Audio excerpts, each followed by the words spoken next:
Zee 24 एक पाऊल पुढे। आज उद्धव ठाकरे यांना स्वतःच्या गाडीनं घरी नेऊन राज ठाकरे यांनी एक प्रकारे बंधुत्वाचा वेगळा आदर्श राजकारणात पलीकडचा आपल्या सगळ्यांना दाखवला। याच विषयावर आपण चर्चा करतोय। मला जायचंय संदीप आचार्य यांच्याकडे। संदीप आचार्य, आपण गेले जवळपास 3 दशक पत्रकारिता करताय। मला सांगा, तुमच्या पाहण्यात अशा प्रकारचा एखादा तरी प्रसंग आहे? आता मगाशी जी तुम्ही राजकीय घराण्यांची नावं घेतली त्याच्यामध्ये असं घडलंही असेल, परंतु असं उघडपणे कुठे असं आलेलं नाहीये। म्हणजे हा एक भाग झाला। पण एकूणच जर महाराष्ट्रातलं राजकारण बघितलं तर महाराष्ट्राचं राजकारण हे सुसंस्कृत राहिलेलं आहे कायम।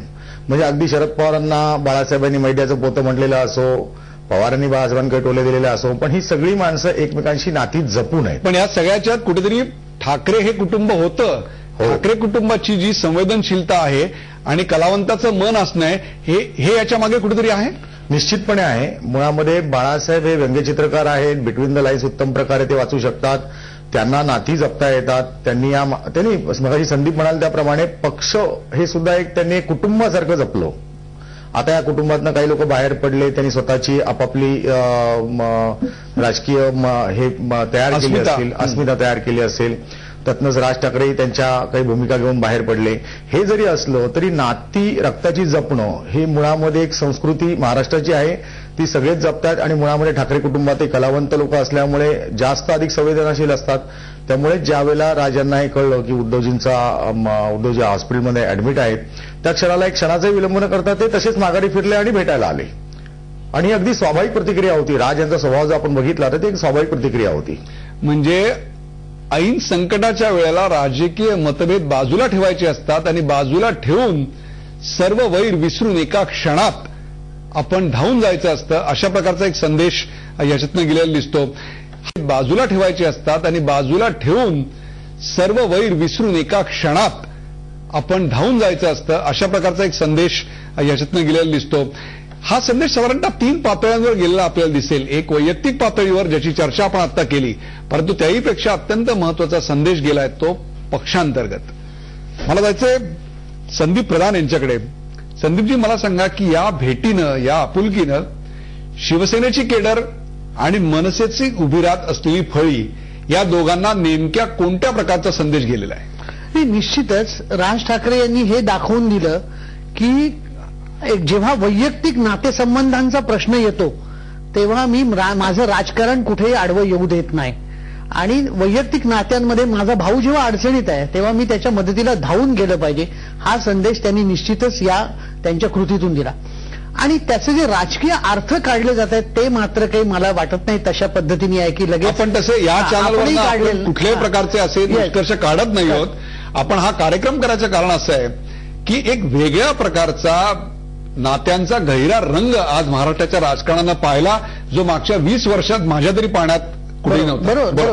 तर त्यामुळे मला असं वाटतं की ह्याचे जे असे काही राजकीय अर्थ काढणं चुकीचं आहे। कारण उलट पक्षी मला असं वाटतं की राज ठाकरे यांनी त्यांचा पक्ष काढल्यानंतर शिवसेनेचा जो कोणी मतदार आहे, शिवसेनेचा जो कोणी चाहता वर्ग आहे, जो मराठी माणूस आहे, तर त्या माणसाचे प्रश्न हे या दोन्ही भावांनी अधिक उत्कटपणे, अधिक ताकदीने लावून ठेवले, असाच अनुभव आपल्याला येईल। त्यामुळे हे दोघे आता एकत्र येतील का आणि ह्या एकत्र येण्यामुळे काही असं नाहीये। उलट मला असं वाटतं की त्यांचं वेगळं राजकीय अस्तित्व हेच गेल्या काही वर्षामध्ये मराठी माणसाच्या अधिक पथ्यावर पडलेलं असं माझं मत आहे किंवा माझा एक अनुभव आहे किंवा पाहण्यात माझ्या आलेला। बरोबर आहे आपलं। मागच्या महानगरपालिकेच्या निवडणुका जर आपण पाहिल्या असतील तर आपल्या लक्षात आलं असेल जवळपास 550 जागांवर ठाकरे कुटुंबाची एक प्रकारे वर्चस्व सिद्ध झालेलं होतं।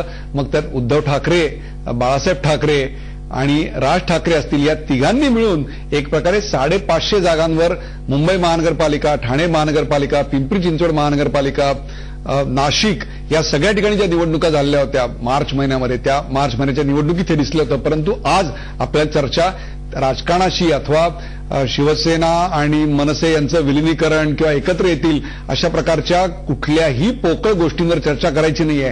परंतु राजकारण्यांना आपण नेहमी एक प्रकारे हीन लेखत असतो, भावना शून्य मानत असतो, परंतु एक वेगळा गहिरा रंग आज आपल्याला त्यातून पाहायला मिळाला। परंतु त्यातनं एक पॉलिटिकल मेसेजही गेलेला आहे। मला त्याचे जयराज साळगावकर यांच्याकडे। जयराजजी, मला सांगा काय पॉलिटिकल मेसेज पक्षांतर्गत गेला आणि त्याहीपेक्षा एक व्यापक प्रमाणात महाराष्ट्राच्या राजकारणाला आज दिला गेला. मला असं वाटतं यातून मेसेज जो महत्वाचा आहे तो भावना आणि व्यवहार याची गल्लत करू नका. नात्यागोत्याचे संबंध हे भावनेचे संबंध असतात आणि व्यवहार हा व्यवहार असतो.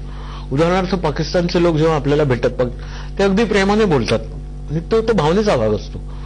परंतु राष्ट्र आणि राष्ट्र म्हणून भावना असते ती वेगळी असते, तो व्यवहार असतो. तेव्हा हे दोन विषय वेगळे ठेवले पाहिजेत, हा संदेश राज ठाकरे यांनी याच्यामध्ये दिला आहे असं मला वाटतं. त्या दोघी पक्षांच्या केडरमध्ये काय मेसेज गेला असेल असं वाटतं आपल्याला?